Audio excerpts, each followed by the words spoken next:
बाबाजीने स्वप्नी येऊन तुकयाला अनुग्रह केला निजप्रीत.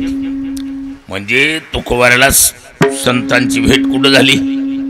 स्वप्नात. आणि स्वप्न पूर्व नियोजित आहे का? नाही. म्हणजे याच्या अगोदर असं कधी घडलं नाही, आणि जे घडलंय ते अचानकच. स्वप्न पूर्व नियोजित नाही, अचानकच. कारण माझ्या गुरुनं मला काय काय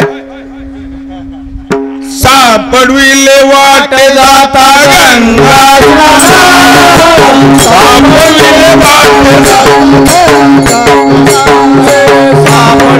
वाटे जाता गंगा, सापडविले वाटे जाता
सापडले नाही.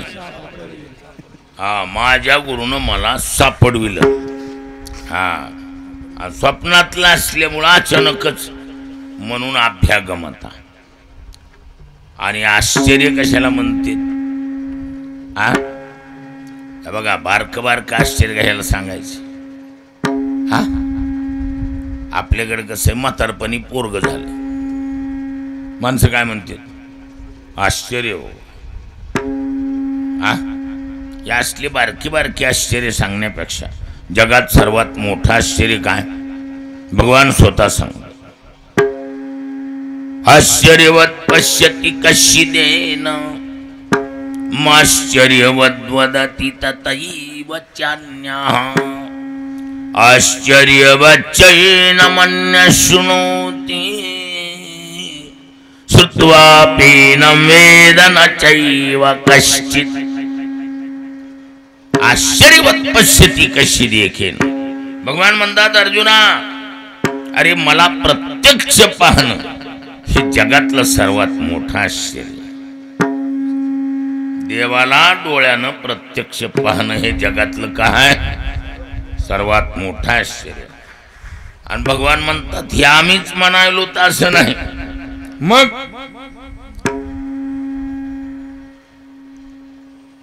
अन्य लोक देखील आश्चर्यवद वदती तथा एवच अन्याः. अन्य लोक देखील यालाच आश्चर्य मानतात. काय?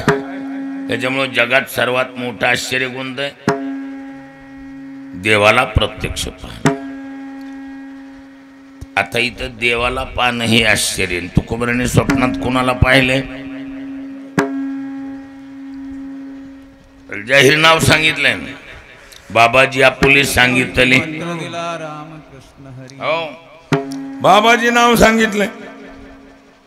मग कोण होता? कोण होता तुम्हाला माहिती? कोण होत ते? हा, बाबाजी चैतन्य नाव सांगितलं. हा, पण कसे देवाची एक खोड आहे बारकी. देवाची एक खोड आहे, बारकी खोड आहे. असती तसली एखादी खोड, काम तो करतो आणि नाव बदलून सांगतो. काय माझं बोलणं कळायलं का? काम तो करतो आणि नाव, इथं नाव कोणतं सांगितलंय? बाबाजी. खरं कोण होत? अहो, आपणाची देव होय गुरु, आपणाची देव होय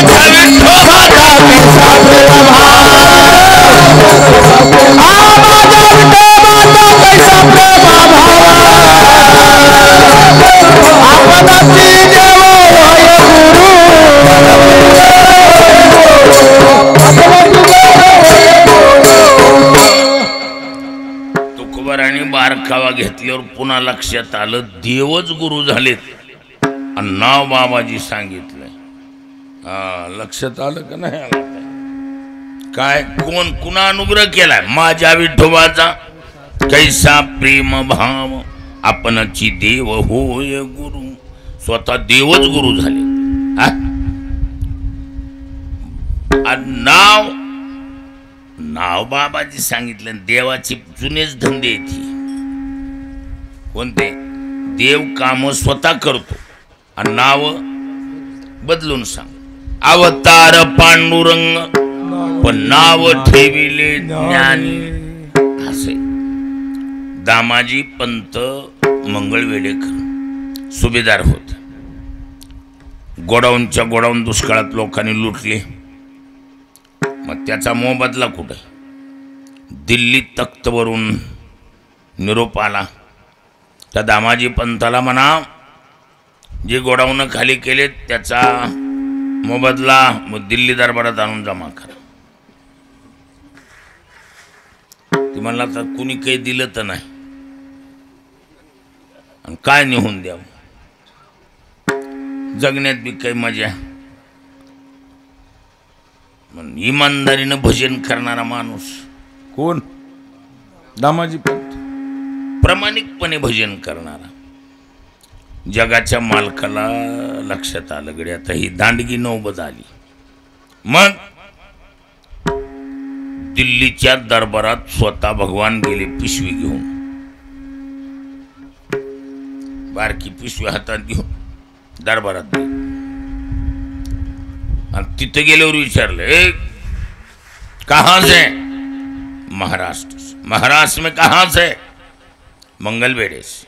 अच्छा, बुझ दामाजी पंत सूबेदार की ओर से आप आए हो? हाँ जी हाँ. तो सबसे पहले आप जितना भी महामाल हुआ है उसका नाइजाजा चुकाने के लिए आप आए हो? जी जी महाराज जी. आपका नाम क्या है? बोले विठू महार. काय नाव सांगितलंय? विठू महार. विठू महार. हा, मी त्यांचा कोतवाल आहे. ऐका देवाची मात, ऐका देवाची मात, आणि झाला महार पंढरीनाथ. विडाला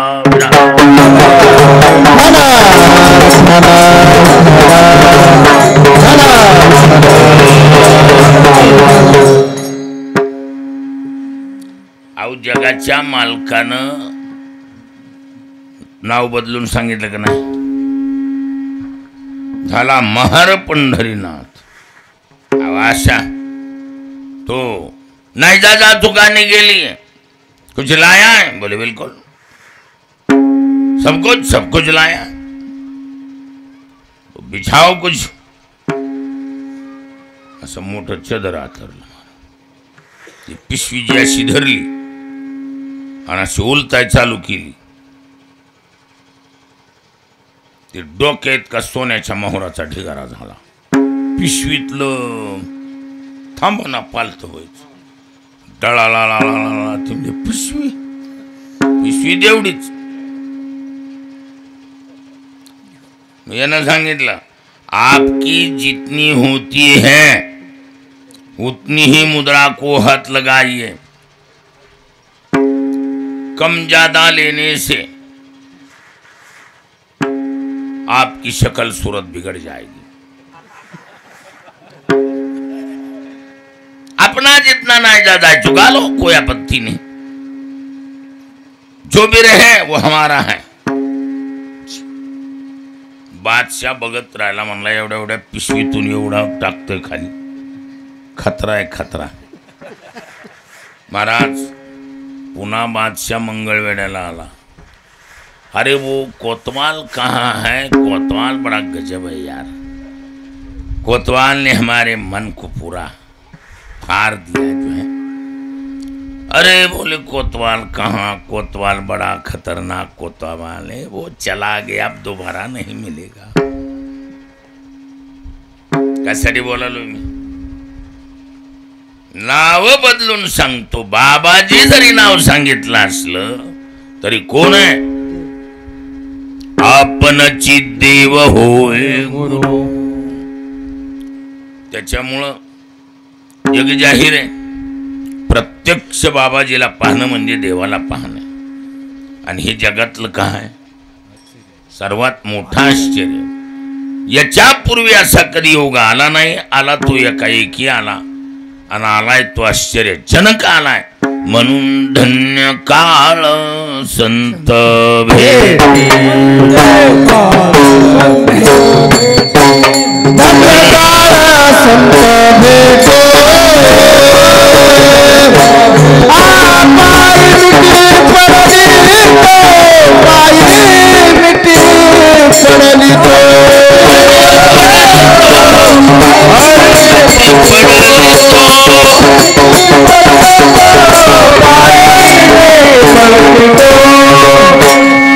धन्य काळ संत भेटी,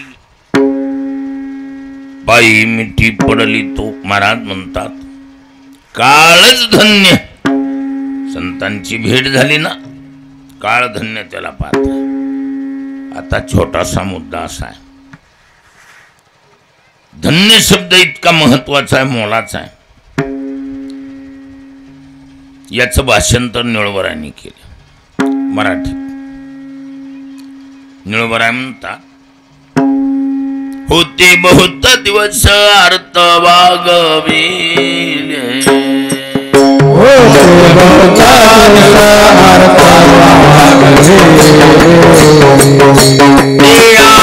अकस्मात फल देऊ आले,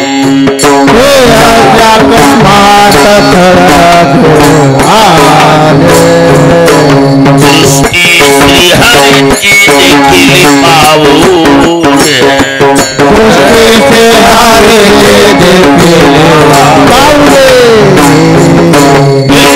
तले जन्म मागे सार्थक त्यांचे झाले हो.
बघा बरं, लोक 12-12 वाजून आपण फक्त सवय केला. आहे का? इतका फरक आहे लाडबोल. लोक 12-12 वाजू आहे का? आणि आपण फक्त किती 1:15 म्हणजे काहीच नाही. मग मुद्दा आहे संत भेटी. या भेटीतलं सामर्थ्य प्रतिपादन करत असताना मौलिक शब्द वापरला धन्य. पण धन्य शब्द इतका मोलाचा आहे. मग संतांना वापरायचा धन्य संत, किंवा भेट नावाच्या क्रियेला धन्य भेट, नाही तर स्वतःकडे घ्यायचा मी धन्य. स्वतःला बी धन्यता नाही, भेट नावाच्या क्रियेला बी नाही, संताला बी नाही. पण धन्यता कोणाला दिली? बर, काळ म्हणल्यावर काय वाटतंय? पप्पी घ्यावी वाटते.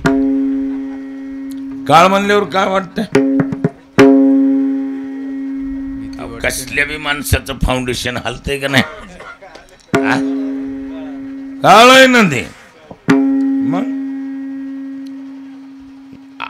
काळ, आपल्या चष्म्यात काळ आपल्याला कोण वाटतो? भयानक. पण लक्षात ठेवा, काळाला धन्यता देण्यामागचा हेतू, याला शिष्टाचार म्हणतात. काय म्हणतात याला? शिष्टाचार.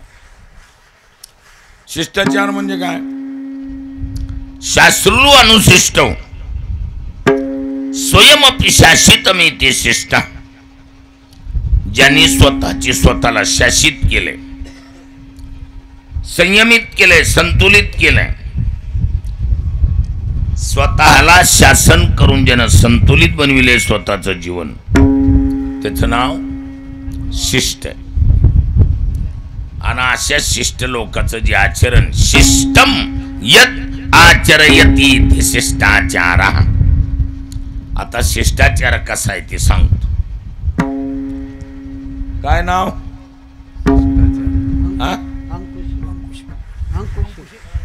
आडनाव अंकुश आहे. लय दिवस मी तर अंकुशच म्हणतो. वैजनाथ का वैद्यनाथ? वैजनाथ. हा, जे असेल तीच. हा, आता म्हणायला वैजनाथराव किती चांगले, मुंजाभाऊ म्हणायला किती चांगले. आता म्हातार गोरख महाराज राऊत ना, राऊत गोरख महाराज राऊत. अहो, दातातून एवढी सापट पडून बी अजून आवाजाचा मोसम जाऊ दिला नाही. तिकडं बघा, त्याच्यापेक्षा जास्त भळ पडली तरी बी माणूस अजून बिंबीच्या देटापासून सोर लावून किलेरच म्हणणार. मग एवढ्या बिंबीच्या देटापासून भजन करणाऱ्या भजनाला किंमत द्यावी का देऊ नये? आता एवढे मोठे कीर्तनकार बनलेत माऊली महाराज, किंमत द्यावी का देऊ नये? द्यावी. पण शास्त्र ह्यांची 0 किंमत करते. कस करावं आता? हो, ह्यात माऊली कवडी किंमत. हा हा, हे मुंडा भाऊ बिंबीच्या देटापासून भजन करत आहे.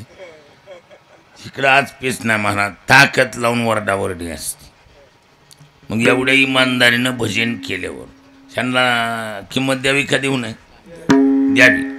शास्त्र अहो काय इतकी बी किंमत देत नाही. 0 म्हणते. कसली ती? 0. हा, कवडी किमतीची नाहीत. हा, याचं नाव अशिष्टाचार म्हणतात. मी काय सांगायलो कळलं का नाही? एवढ्या तयारीची माणसं असली तरी शास्त्र त्याच्या नावानं 0 किंमत करून बिल काढते. कवडी इतकी सुद्धा किंमत देत नाही. त्याला काय म्हणतात? त्याचं नाव शिष्टाचार. शिष्टाचार असा आहे, कुणी किती बी मोठा हो द्या, कोणत्याही क्षेत्रात हो द्या, बिल त्याच्या नावावर नाही. मग धन्य माता पिता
कुणी किती बी मोठा हो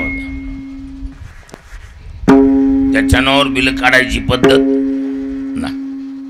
ह्याला काय म्हणते, ह्याला काय म्हणते, शिष्टाचार. अहो जगाच्या मालकाला हृदयात साठविलं, पण बिल काढताना धन्य त्याची माता धन्य त्याचा पिता धन्य त्याची माता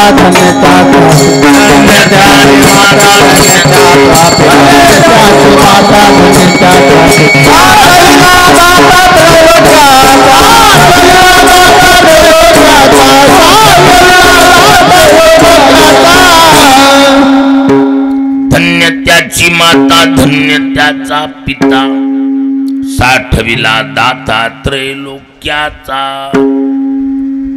किंमत कुणाला आहे? आई वडला. धन्य त्याची माय धन्य त्याचा बाप अंगी अनुताप हरिनामे. किंमत कुणाला आहे? लय चांगलं कीर्तन करतो म्हणून हे ज्ञानाला किंमत आहे का? कवडी किंमत करत शास्त्र. किंमत कुणाला आहे मग? काही वडला. हा त्या नारायण मामाने इमानदारीनं भजन केले म्हणून ह्यांना सुचलंय,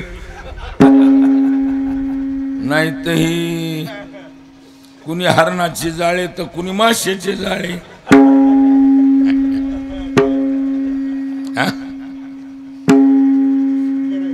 आज किंमत कुणाला? आई वडील. याला काय म्हणतात? शिष्टाचार. आता विचार कर, बारकाईनं जर विचार केला, आई वडिलाला धन्यवाद देणं, आई वडिलाला किंमत देणं, कुणाची नाराजी राहिली का? का नाही? अहो जन्माला त्यांनी घातलंय, लहानाचं मोठं त्यांनी केलंय, म्हणून आई वडिलाला श्रेय गेल्यावर कुणाची नाराजी राहायचं काही कारण नाही.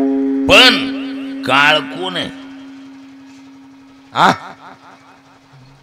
कोण आहे काळ? तर नीट ऐका, आपल्याला माहित नाही काळाचे ना आपले संबंध काय आहेत. ऐकायला का? काळाचे ना आपले संबंध काय? नीट आहे. हे बघा, काळाचे ना आपले संबंध आहेत. काळ आपल्या सर्वांचा बाप आहे. ऐकायलात का नीट का नाही? का आपल्या सर्वाचा कोण आहे? बाप आहे. बाप कसा बाप आहे? काळाची ना आपले संबंध तर्कसंग्रहात. कशात? तर्कसंग्रहात अन्नम भट्ट नावाचे आचार्य होऊन गेले. कोण? आंध्र प्रदेशातला महात्मा अन्नम भट्ट.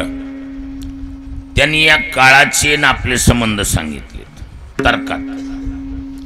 जन्यानाम जनक काल जगताम माश्रयो मताः. काय म्हटलंय? जन्य वस्तूंचा काळ हा जनक. बोलणं कळायले का नाही कळायलं? जन्य म्हणजे उत्पन्न झालेल्या वस्तूंचा, चाचीचे. जन्यानाम बहुवचन षष्टीचे. जन्य वस्तूंचा. जनक काल. काळ कोण आहे? जनक म्हणजे बाप आहे. बाप कसा बाप आहे? जगताम आश्रयो मताः. ह्या सबंध जगाचा तो आश्रयदाता आहे. अवकल्पना करा, एखादा अस्वऱ्याचं गरीबाचं लेकरू एखाद्या श्रीमंत माणसाक अंबाजोगाईसारख्या शहरला नेलं. वडील दुसऱ्याचे तर रोजंदारी करणारे. मालक पोरग हुशार आहे, शिकायचं म्हणतंय, मी दुसऱ्याच्या इथं सालानं हे असतो. मग आपलं तुमच्या इथं खोली करावं म्हणतो. भाडं कसं आहे? मालक श्रीमंत होता. कुठलं गाव काय? लास. बर बाळा तुला शिकायचं? हो मला शिकायचं. वडिलाला सांगितले याला कधी भेटावं वाटलं तर भेटा येत जा. पोराला सांगितलं इथून पुढं जर तुझ्या बापाला पैसे मागितलेस माझ्याशी गाठ. मंडळीला बोलवून घेतलं आणि सांगितले बघ पोटच्या लेकरापेक्षा एक काकण ह्या लेकराला जीव लावायचा आणि ह्याला उभ्या आयुष्यात कमी नाही पडलं पाहिजे. बाळा ही तुझी खरी आई. किती वाजता भूक लागलं तरी मागायचं. बरं 1 रुपया न घेता राहणं खाणं फुकट. आणि शिकून पोरग कलेक्टर झालं. हे बदलून जिल्ह्यावर आलं.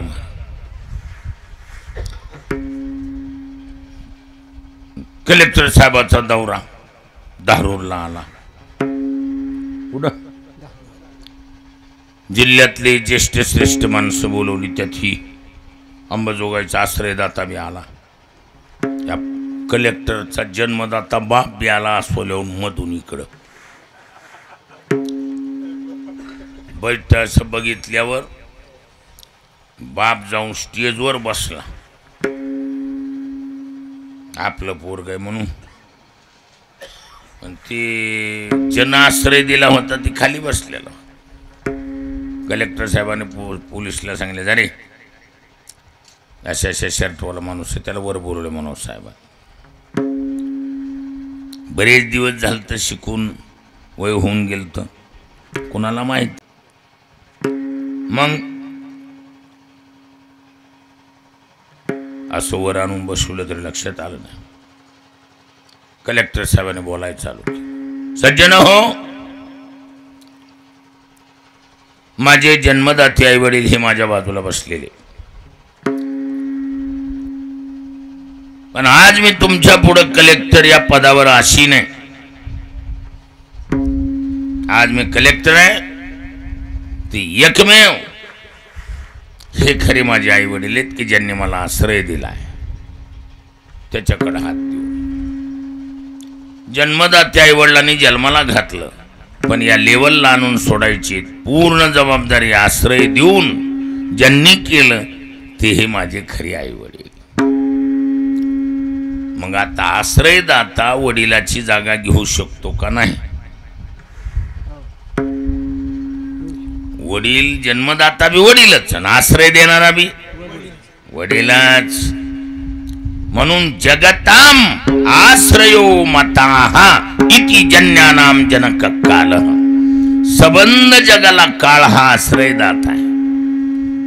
आता मला सांगा आश्रय म्हणजे आधार. आश्रय म्हणजे आणि आधारभूत वस्तूमध्ये सप्तमी होत असते. पूर्ण कळायले का नाही कळायले? आधारभूत वस्तू सप्तमी. सप्तमीचे प्रत्यय आत मध्ये थाई वर इति नाम सप्तमी. हे माईक या माईकला हे स्टँड कोण आहे? आधार आहे. म्हणून ह्या स्टँडची काय होणार? सप्तमी. म्हणून माईक स्टँड वर प्रत्यय लागला सप्तमी. लक्षात येईल का नाही? फेटा महाराजाच्या डोक्यात आत सप्तमीचा प्रत्यय.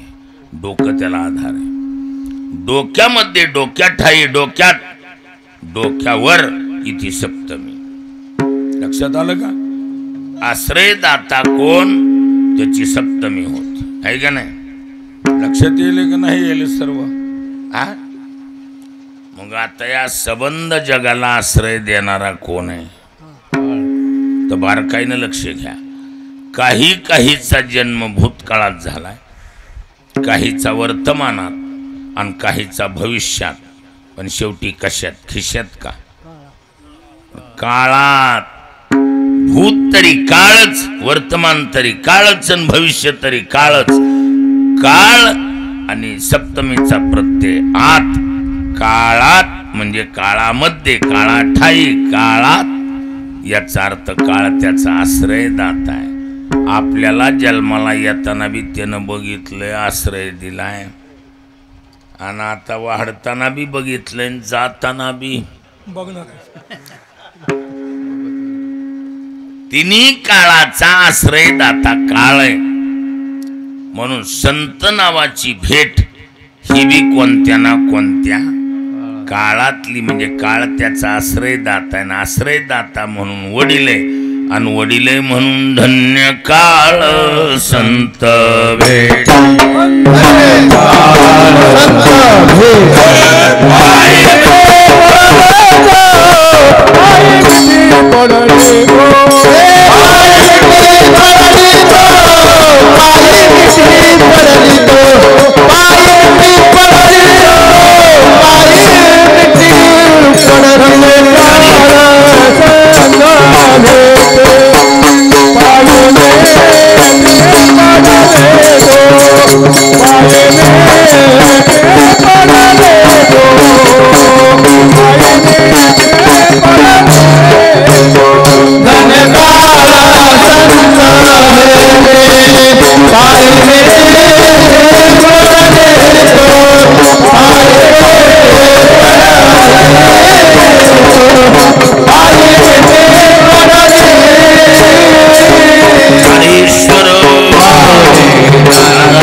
धन्य काळ संत भीती पायी मिठी पडली तो. कसे संतांच्या बाबतीत शिष्टाचार सांभाळावा लागतो.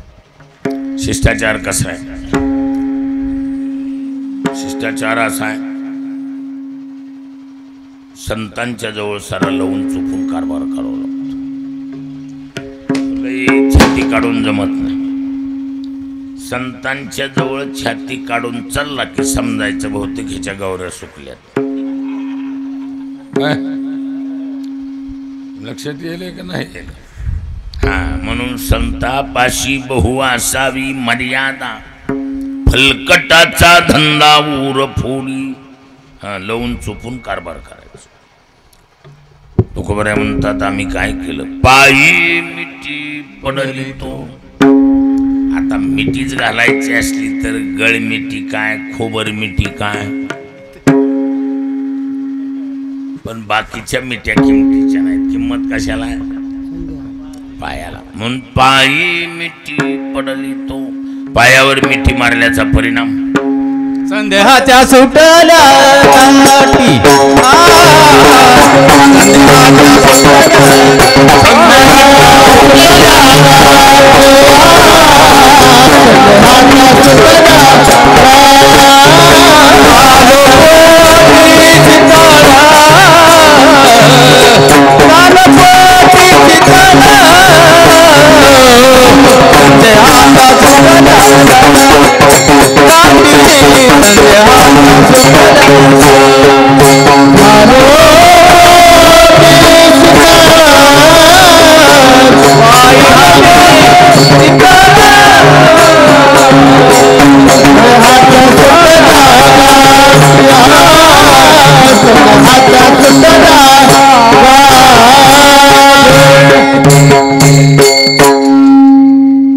धन्य काळ संत भेटी पायी मिठी पडली तो संदेहाच्या सुटल्या गाठी झालो पोटी शीतळ.